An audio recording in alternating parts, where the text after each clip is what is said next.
What's up, everybody, and welcome to Weekday Wagers Live on a Thursday afternoon. Marky Model is joining me today since our guy Robbie Hockey is out of pocket today and tomorrow, even though I believe Robbie will have some plays for us on that Friday show. Well, he will not be in attendance, but we might have something up our sleeves, so stay tuned for that. But today on the show, as always, we're going to break down the Thursday night football game that is tonight. What we're having is the Raiders going into Denver and Mile High to take on the Broncos. So it should be an exciting game. I don't know if there's going to be a lot of points. We'll get into all of breaking down the game with Mark here later. But as always, we do have our two plays, one from each of us. And then we have a special segment, maybe not a segment. It's something special around another play that we could be offering coming up today. And it starts today. Monday through Thursday is when we're going to present this. That way Friday stands alone. There's so much content already, including an NFL overdrive, which we had another winner last week, and it was not any three of us. Yes, it was JC1 who come out on top again.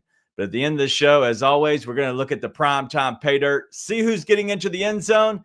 And if we have some time, and if you have the plays, we'll try to look at the people's parlay. We missed by just one last night. But let's look at how we did yesterday on the show. Marky Model brought it. He took on the NBA. I took on the NBA, and we both cashed, I'd say, fairly easily here. And so I like both of those plays. So hopefully we'll be able to repeat on that. Speaking of repeating, let's bring in the man, the myth, the legend, Mr. Helicopter Pilot himself. What up, Mark? Did you like that, DJ? Yeah, why not? You know what? I've always wanted to, never did. You got to love this day and age of technology because now I can do anything. I think I might be an astronaut next time. You just might be. We'll see. All right. Well, today on the show, we are going to get into the Thursday night football and everything that's surrounding that. But we thank you all for already coming in here. The banter is always appreciated. It's always welcomed. We love when honestly, you're going back and forth at each other. You're going back and forth at us. But the chat is popping as always. But drop in your people's parlay plays, something you might like. TJ's already done his. He said Boston Bruins 1+ power play goals. Why not? And yes, he says from the dum-dum. I am the dum-dum in real life. I think you said that you are as well. But at sports betting, especially hockey, you are no dum-dum. So I will ride with you there, TJ. We'll put that in. But let's go ahead and talk about this game, Mark, because, listen, it's not one of the sexy ones. Well, let's just call it what it is. It is the Raiders, and they just traded away the number one, I guess, weapon other than Brock Bowers, who's a tight end / hybrid wide receiver. They traded him away, and so at this point now they don't have a number one option. Their number one option is going to be Brock Bowers again. But what are they going to do? How do they take on this team of Denver? You know, it's really tricky, right? Because Denver historically, well, this season has played very slow for that first, second, and even third quarter. Their wins are really the fruit of just a ton of scoring that they get in the fourth quarter, and they seem to come alive in the fourth. I have a couple of angles that I really like for this game to target that kind of slow start. But yeah, I just think that it's going to be one of those Denver better win, because if they don't, it's going to create so many more questions about who this Broncos team is that they just have to win. Yeah, they definitely do just have to win. And I wouldn't say that's not the issue. I think that they want to win. I don't think the sports bettors are worried about them winning. I believe that we're all on the same page. They could easily, put up a dud and lose, but they're 7-2, taking on a Las Vegas team that's 2-6. Really not sure where they're going in general. But if you look at this game, it's a 9.5-point spread. Do you have a way either side that you'd be looking to attack? Because the home team, favored by 9.5, who's the better team, that's kind of going to play into your favor. But realistically, 9.5 points is a lot. It is. It's a lot. And we've already bumped up against where there's some value according to just what, when I look at the model and see what the model projects. Model has this one projected out to 12 points for Denver. But anytime you get within that 3-point variance, it's like, okay, you've really kind of squeezed all the value out of that. Look to live bet this. Mm, Both of these teams suck in the first half. That line is going to come down, especially if there's not enough scoring taking yeah. place in that first quarter, especially. The Raiders haven't scored more than 10 points in the first quarter, except for their very first road game. Other than that, the last three have all been under 10. So you're going to see that spread shrink and the total come down. So Mm. I like live betting this game more than I do placing pregame bets. Yeah, I'm looking at this trying to see when they score the most, and so if you're looking at Denver, they're pretty even on first half, second half, 21.6 on the first half, 21.3 on the second half. But if you go over here and look at Las Vegas, they're pretty much the same too, 20.6 in the first, 21.2 in the second. So there's not much of that variance, but you can look at the first quarters. There's 6.9 first quarter points for Las Vegas compared to the 13.2 in the second quarter. And honestly, you can look at this first quarter, 9.1 for in the first quarter for Denver and 12.5, which isn't that big of a change. Right. You might get one extra possession there in the second because of its carryover from the first. So in all honesty, I don't think that there's much to target. It might be more of a slow starting game, figuring each other out. And once this, and if you bet that total maybe before the second half takes off, that might be a live look. And I do like the direction that you're targeting there. Would you look at that total at all as it is right now at 42.5 minus roughly 112 is I think it's the best number you can find. No, I mean, because everything inside me says it's just screaming under, right? I mean, this thing on paper is like under, under, under. But you look at what's happened with Denver in their last four games at home, and they score points in the fourth quarter. They come alive. Yeah. The other side of that is that they also give up a ton of points. Yeah. So Yeah. it's I see this as possibly going over that 42. It's just a stay away for me. Yeah, the overs, as JC1 saying here, have hit 8 of the last 9 Thursday games. In the Yeah. past, Thursdays was a dud. Now, Thursdays have been a kind of an over game. And I don't know the reasoning for that. And I believe Raphael had a stat of the day that shared about an over potentially happening again. And so maybe there is something to that. And I'll look at that first half or that first quarter and see how if it comes out slow and that number Oh, drops. Let's hammer it. say what's an ideal number, because I'm thinking 37.5. We want to get to 38. Is that a key number there? You were just reading my mind because I figured you were going to ask. So what number is like, this is a solid hit. And I think anything, if you can get it to 38, yes, it could drop to 37.5, possibly 36.5, depending on what Denver does in the first quarter. Right. I don't see Vegas scoring in the first quarter. It's what Denver does. If they score and really it depends on whether it's a touchdown or a field goal. All right. So what I'll say the key number is 34.5, right? The 35 number is a key number, as well as, the 37.5, because that 38 is a key number. And in all honesty, it doesn't have to drop much to get to that 37.5. You're talking about 2 drives to start the game, and that number could fall to there. But if it's at 34.5, I'm just going to be honest. I am hitting it at some point if it's before halftime. And because there's no reason that the number would be that high if they haven't scored, midway through the second quarter. I believe that number would be much lower. But if you see maybe a score or two and you're late and almost getting to halftime, 34.5 is a good number there. I think that these teams can both score, at least 14 points each, right? So you're already at 28, and so you don't have much more to go over that number. And so that's what I like tonight. I think that's a great look, especially in a game like this. A live look is kind of where I'm at. I'm going to have a play on the NFL game. Any take or any play, any leans that you have on this game before we move on? If I was going to do anything pregame, it would definitely be the Broncos, and I did actually. The Broncos minus 8.5. I got it when it was still 8.5. It was moving up, so I like that look there. I do think that ultimately Denver wins this by at least double digits. I think they do get to a 10-point spot and call it one done. That would be my only only pregame play. Everything else would be absolutely live bet it because, like you said, you can target that total, and that's really going to be a key. For sure. And that's where you want to make sure you play there. So listen to Mark, listen to Robbie. They're always going to have stuff, but also if you want more, Mark, where can people find more plays? Oh, that's so simple, DG. Just go right over to justthestatsports.com. In fact, use promo code DATA100. It's going to get you your first 30 days for 50% off. I'm telling you, it's the best value out there. I got a question. This is important. Yep. I looked on social media today, and this is like a big question. And so I want to make sure I bring it to you. Is it data or data? Doesn't it? It depends on if you're talking about the Star Trek guy. The Star Trek, wasn't that his name? I don't know.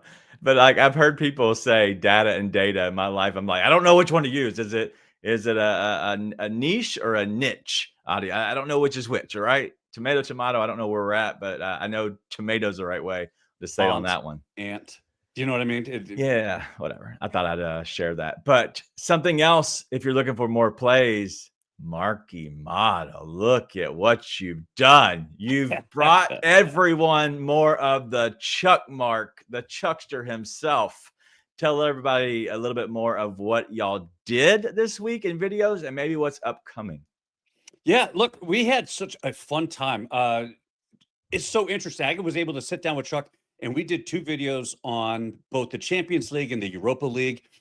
What those leagues, especially for a very beginner soccer bettor like myself, what's the difference between these leagues? I mean, and why are teams playing in one and not the other? And how does that all break down?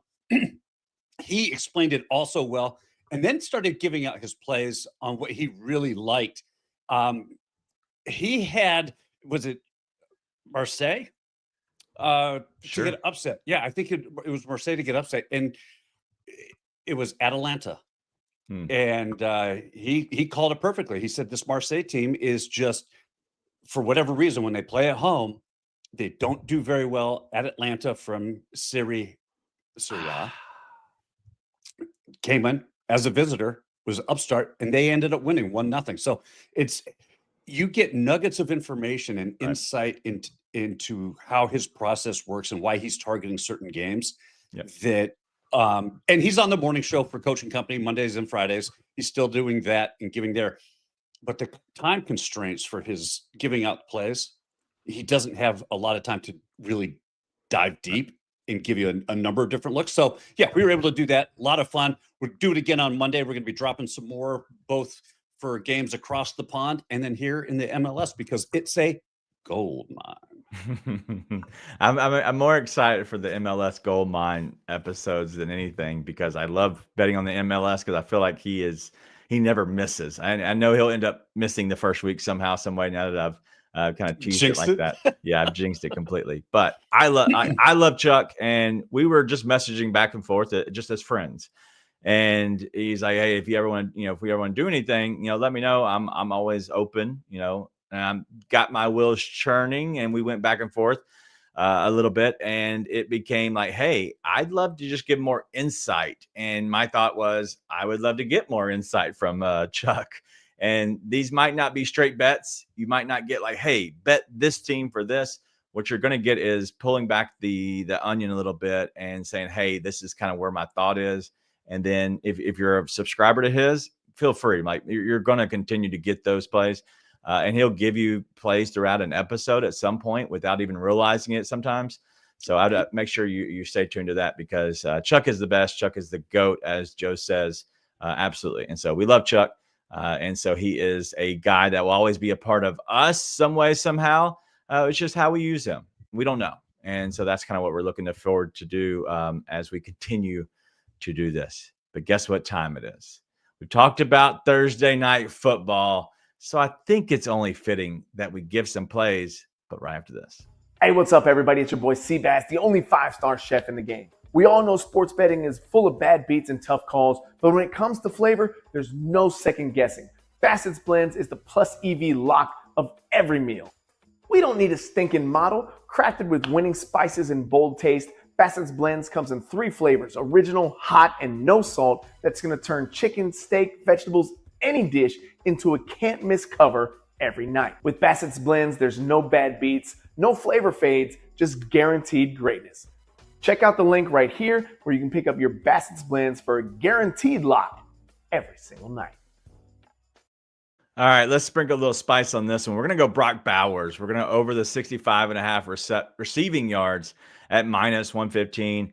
He came out after, being out on injury last week and put up a big number, and I expect this to continue again. 13 targets on 12 receptions. I think that continues again. They're going to continue to look at Brock Bowers. He looks like he's fresh. He looks like he's healthy. Yes, it is a short week, and he's coming off of injury. I think he's still healthy, and I think they were trying to take care of him. So even though we look at Denver, they're middle of the pack about how they, defend the tight end position. He's a hybrid. So look at the wide receivers, look at the tight ends. He's going to get a lot of looks. What he does with those looks, it's to be figured out, but I think he gets at least 66 receiving yards. All right, let's go to the ice. Let's go. We're going to go to a Boston goal party. That's right. Ottawa Senators and Boston Bruins. I'm taking the first period over 1.5 goals. You can get that at minus 130. And this is a matchup that sets perfectly for an early burst of offense. Ottawa is still continuing to play wide open hockey. They've scored 3 or more goals in 5 straight games. They're averaging over 4 per night since mid-October. They're coming into this game rested. They've had a few days off, which is going to help their legs, especially in that opening period. And historically, this series has been loaded with goals. The last 6 meetings, Ottawa has outscored Boston, 25-15, and the over is hitting 8 of the last 10 overall. Boston, on the other hand, they're on a 4-game winning streak themselves. They've scored multiple first-period goals in 3 of those contests. They've just been phenomenal on their home ice, hitting their first period over in 2/3 of their games when they're playing at TD Garden. I love this spot for a lot of early goals in the first 20 minutes. All right, so go ahead and get that in now. But we're going to stay on the ice. And no, this thing isn't cold because it's just starting, Mark. We decided to have a chat yesterday, just talking about, I don't even remember what we talked about, to be honest with you, until the very end when we both came up kind of with this thinking that we want to do something. And so this is the very first one. And so Monday through Thursday, you're going to get an extra play. But Mark, you're not giving the play, right? No, I'm not giving the play. This play is coming. Yeah, I'm not either. You're not either. I am merely the conduit of information simply because this play is coming directly from the Justice Stats Sports model itself. This is the highest. These plays of the day will be the highest win probability game that we have on the entire slate. So for football, basketball, you name it, this will be the highest rated, where the line and high probability rate mean lots of value. And today's inaugural, it's not inaugural because we're not doing it every year. We're doing it every day, Monday through Thursday. I'm going to quit rambling. Carolina Hurricanes, taking them on the 3-way money line. Look, this is a spot where Carolina should control the tempo from start to finish. The Wild have struggled badly on their own end to start the season. It's been just too many defensive lapses and inconsistent goaltending. Their power play has been a slightly bright spot for them, ranking top 5 in the league, but it has been completely negated by penalty kills that's near the bottom of the NHL. When you factor in that lack of 5-on-5 scoring, it's really hard to trust Minnesota in this spot. And Carolina continues to be dominant at home, winning 3 of their last 4. Their penalty kill has been elite, and I expect them to push the pace and win the battles along the boards, especially with their special teams.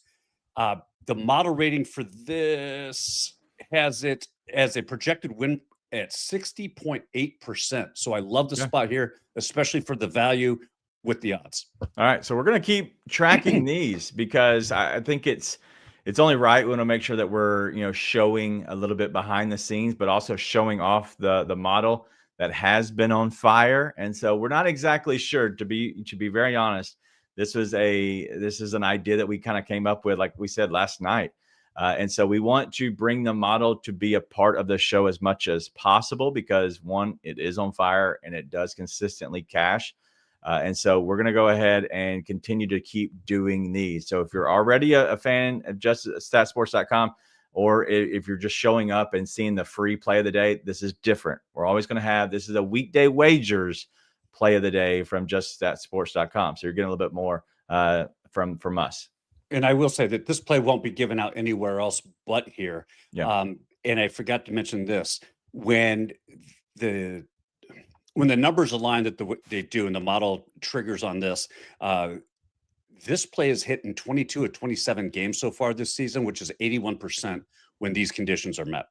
Okay. So make sure you stay tuned to there, and honestly, show up. We're going to give out the play of the day, and we're not going to put it around and parade it around everywhere else, because we want you to come here and hang out with us. So it only makes sense. So we'll see. We'll see how it does, Mark. If your model sucks, we're going to model my ass and change this up. And we're going to have maybe a fight to the death. We go man versus model, and let's see who wins. We might have to give you a head-to-head. And honestly, if somebody out in the chat says, you know what? No, I want the Wild on the three-way money line and wants to go head-to-head with you, I'm actually down for that. We'll see what happens. That will be a true test. But as TJ said, I'd bet on Mark's model for sure. Yeah. All right. Well, listen, it's the model's 23-9 in the NHL since the month of November. So, all right. I Well, let's like get it. All right, let's take on some prime time pay dirt here, and let's look at who is going to score a tutter tonight. All right, going to look at this. We have on one side, it is J.K. Dobbins, but also there's Cortland Sutton, Evan Ingram, the tight end, and then the other three selections I have up here is Ashton Genty, Trey Tucker, and Brock Bauer. So depending on who you're looking at on this sheet, is there anyone that you like, or maybe off the board, because RJ likes Genty? Yeah, it scares me. The Raiders' lack of offense over the last 3 weeks is what scares me. I'm going with any Raider at this point to score a touchdown. Give me J.K. Dobbins, but not at the plus 100. I like him to score twice in this game. Whoa. Don't know what those odds are, but I don't see Denver's not going to have to throw the ball. And I really see this playing out as one of those AFC West games where, look, they want the win. They're here to get the win. Should they win by at least 8.5, 9, 10 points? Absolutely, they should. But the should isn't the motivation. The win is the motivation, and they win by running the ball, and J.K. Dobbins is going to be the benefactor of that decision. Well, I disagree. So I was looking at this, and yes, I did make the graphic, but I wanted to make sure I didn't want to put my favorite on here. And so you're looking at J.K. Dobbins, and you take him, and you might take him for 2 touchdowns. But Mark, I'm questioning, do you know how many tutters J.K. Dobbins has over the last 4 weeks by any chance? No. 0, Mark. 0. He has 0 touchdowns in the last 4 weeks. So, Mark, so you're saying that he'll have at least 2 tonight? No, absolutely not. Because you know who's going to be scoring? RJ Harvey. RJ Harvey scores tonight. And if you look at his stats, Mark, this is where it is me against you. He had a 3 touchdown game against Dallas, and he scored 3 straight weeks on the tutters at plus 220. I'm going to go ahead and take my guy, RJ Harvey, to score again tonight. But we're both on the same team. It doesn't matter. You're wrong and I'm right. There's a difference. You chose J.K. Dobbins, who hasn't scored in 4 straight. RJ Harvey's time is now. Watch. Oh, I'm gonna play him up to 3 touchdowns now. It'll happen for sure. All right. Well, that's what we have. Let us know who you're playing. 2 touchdowns is this plus is 550. This is a king 8 ball decision. If you and I are going, who's going to score the? All right. So we're asking that was King 8 ball probably wasn't right last night, was he? Yeah, he was. Oh, stupid. All right. Well, let's ask this dummy because he's wrong. He's been wrong more than he's been right. Let's just be honest here. Okay. Call a spade a spade. So this dummy, let's ask him. You want to ask about JK or do you want to ask about RJ? Let's start with JK. All right. So we're asking for 2 touchdowns or just 1? Just 1. All right.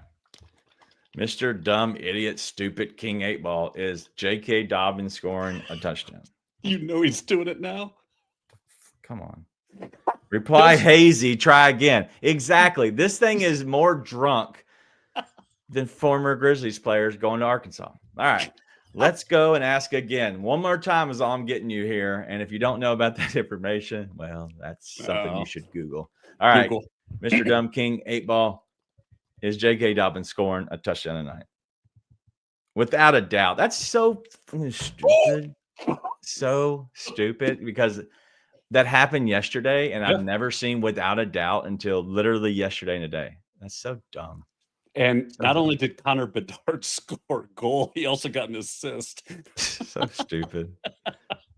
Me and him are going to fight. I swear. If I ask about me, oh, yeah, sure thing. And then none of mine hit. But I'll ask about y'all's, and then magically it hits. So, yes, the King 8 Ball nailed it yesterday, and TJ nailed it. Yeah. So, TJ, I'll give you your flowers on that one for sure. So, Dobbins has had 1 TD in the last 5 weeks, and that was 5 weeks ago where he had the first one. Yes. He didn't have any of the last 4. So you're saying he's due. He's not due. Not due at all. All right. So the 2+ tutters are plus 650 on FanDuel. And it looks like RJ has a plus 550 line. And so I'm not sure exactly if it's plus 550 or plus 650. Either way, it's a plus number, which is huge. So go ahead and get that in now. But that is what we have so far. But we're not done because you all are putting in so many plays, and I saw Boogie put in a bunch of plays. But the funniest part of all this is I literally laugh every time, like an inside laugh, when I see for the people at the very end. For the people. Because I did see this, and I believe it was Boogie, and I'm trying to, yes, Boogie, 100%. Devin Booker, 25+ points for the people. All right. That is the only way you can get your play in. If you put it in, it says for the people. I think 100%. That's Boogie. You're leading the way. You're getting yours in. I don't even know if you have another one, but you're getting yours in. Devin Booker, 25+ points. Anybody else that you've liked? All right. Drake, minus 7.5.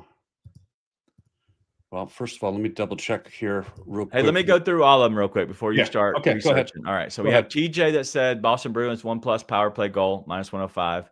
And then we have Cortland Sutton from RJ, 60+ receiving yards, minus 106. Let's see. Where is it? Blackhawks did mess up. Yes, the People's Parlay yesterday. JC won. The RJ also wants to know about the new partnership, ESPN DraftKings. We'll try to get into that towards the very end of this show. My screen's messing up today. I don't know if anybody else is or what we look like, but my screen looks so weird right now. I don't know why. Who knows? Probably a bug. But I can still see everything. I think that is it. We have Preston Boom Boom coming in here for a Bowers Bo Nix anytime touchdown at a plus 1100. That's a parlay within itself. But I don't see anything else.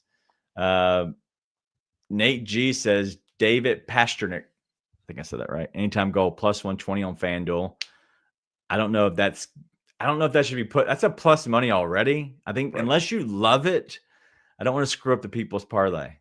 Let's do this because this seems to work out better. We have more than 4 legs. Correct. Let me do this. As soon as we end this show, I will take all the legs that we have here. I will run the data. I will put them through the model. We will run the data. We will find the 4 plays with the highest probability hit rates. And then I will put out a short very soon, within the next 25, 30 minutes after the show ends, of the People's Parlay as it was decided by these plays here in the chat. That might make sense instead of me trying to figure all that stuff out right. We just have dead space. All right. I'm guessing pasta is Pasternak, if I'm saying that right. Yeah. How about just a point? That's a way to do it. Okay. I don't know. As Nate G, I like that. And TJ's coming in, adding that into it. So it will come out. I'm guessing you said as a short. That's how you're going to do it. I think that's best way possible, because one, it allows you to put it all together, but it honestly, you're showing off your new skills with this short making, man. I like it. glad we introduced you to this. Takes a little bit off of me. Got a whole little production team behind me now because I get to finish the show and then run and go, help me. Help me. All right. So you're going to put that all together and if you continue, you want to put one in here, feel free to keep going. As you have a play, you like it. Pick the best 4, put them together. You have until we are done with the show to drop a play in. I will pull them all out at the end of the show, research them, and drop the short. All right. Isaac wants to know, do you think Tucker scores? Trey Tucker from the Raiders.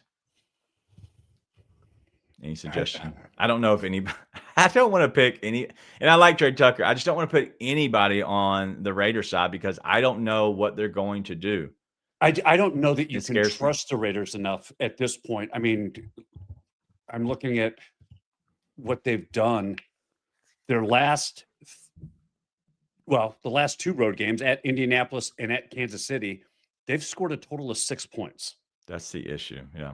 And that's the part that scares me going into Denver, which is a very hard stadium to play in to begin with. Yeah. Again, they're from Vegas. They're going up to Mile High. It's going to be cold. 100%. That's the other issue. So I don't trust that offense enough. Instead of playing Trey Tucker to score a touchdown, I would take the first half team under, which is at 9.5, I believe, for the Raiders right now. Yeah, and I get that their one receiver is gone, but if I'm looking at the numbers, the red zone target share as of current, like what it is right now, Brock Bowers is a 36.4% target share in the red zone. Genty 21.2. That's out of the backfield, right? And then Trey Tucker is third at 15.2. And at that point, like I have to just think like that's such a low number. Michael Mayer is the next one, and then you have Lockett, Beck, and Mostert doesn't have any. And so at that point, I don't know if he's got 0.6 red zone, I guess targets per game. That's just targets. It's not even catching. That's targets in the red zone. And so that's the only one that worries me is I just don't know if he would allow it. And Denver's pretty good against the wide receiver. And so that's kind of where I'm stuck. And so hopefully, and honestly, like you said, I think they're throwing it or running it more for both teams. I think that they're running it for Denver. I think they're going to control the clock. And I think that you're going to see a kind of a good sample size of both for the Raiders in the first half. And then as we get closer and that after the midway of the third quarter, I think you could see them just airing it out and doing a spread and just see if they can get back up and catch back up. Yeah, but to who? Do you know what I mean? I mean, Brock Bowers is really their only target, legitimate threat that they have. And yes, he's a beast. He's a workhorse, but that's not hard to defend, especially when the running game for the Raiders is just MIA. We're talking about Ashton Genty. Do you know what I mean? I don't see the Raiders doing much. It's a good look from TJ. It's not about his shares as much. It's all about who's covering him. So he moves up into moves on top of the chalkboard now, right? And he's now numero uno guy on the receivers that the corners and the safeties are looking at outside of Brock Bowers. Brock Bowers is always going to be the number one guy on the field. But Trey Tucker doesn't do, a ton. And I just don't know if he's able to move up the list and honestly just produce. I think he might be a guy that might have a big play, might be great to look at some point, but I just don't know how he plays. But if he does, so simply by the void, he's moving up the list, right? I mean, he's on that list as a viable option. Right. The flip of that coin is that he is then going up against better defensive competition simply because now he's the number 2 guy. I don't think that he'll respond well. All right. Well, I need you to give me your opinion on this. It's for the People's Parlay. 6+ interceptions for Geno tonight. Boom Boom is such a homer here. Stick to college basketball and college football, Boom Boom. Yes, absolutely. All right. Well, I do see that somebody was talking about Survivor, and I know you don't watch Survivor. I think it was Scott Y. And what I'll say, and I'll keep it very short this week. One, I told you all I would do my homework, and I would go watch. What? I need to blow the whistle. TJ doesn't like it. TJ's been really nice tonight, so I don't know. Oh, okay, it's a daytime. Whatever. I'm still gonna blow the whistle. Let me find this whistle over here. All right, I got the whistle. Found it. Back. We're good. All right. The Survivor stuff. I love this season Survivor so far, and I know in the very beginning it was iffy. What's happening, Mark, now is they just merged, so they're down to 11 people, and I believe now after the last, I think it's down to 10, whatever. But I look at this season as being a chance to see some better gameplay than usually you stick with majority alliance, right, as you would normally would. But we did have somebody that I liked, and I was thinking midway through this episode, I don't know if I like her anymore. And she ended up getting voted off. And so now, hopefully, I don't want to spoil anything. So please, you got 2 seconds to just turn it off. I don't want to spoil it for you. But now, one of my favorites, Savannah, is gone. Yes. Oh, so she was one of my favorites, but she kind of came little. I'm sorry, she's not gone. She's still there. I think she is next to go. I'm sorry, I don't mean to freak everybody out. I think she's next to go, and I don't like her anymore. And so I don't know. We'll see. But Nate was the guy who was voted off this week, and so that is going to be your Survivor talk for sure, because you can't go back and forth with me. So I'm going to leave you out of this. But that's the Nate had to go this week. So. Okay. Sorry, Mr. Nate, you're gone. Your thoughts? Because you do this to Robbie when you're talking about the WNBA all the time. Yeah, it sounds like Nate had it coming, and I look. If you like the play that Nate is gone, I'll tail it. Okay, because I trust you. That's my best Robbie invitation when it comes to me in the WNBA. Right, exactly. All right. Well, that's if you like Savannah to win this whole thing, so do I. I like her too. I'll tell you. I'll tell you. All right. Well, that's all we got today on the show. But as we leave here, I do want to bring this up, and I tried to leave it to the very end, and I saw that Kevin brought it up.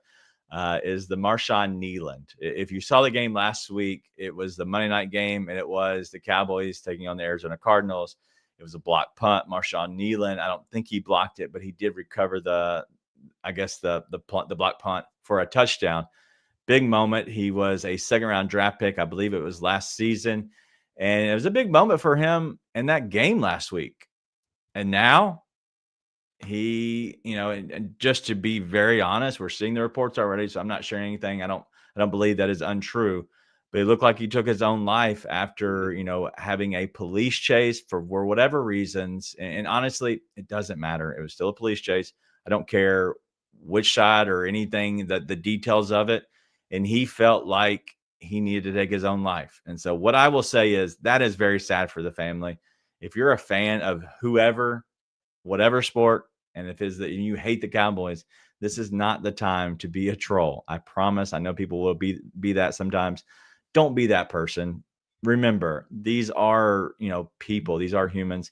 He was a human, and he struggled obviously with some mental, issues. And with that, I always say, if you're having issues, find you someone.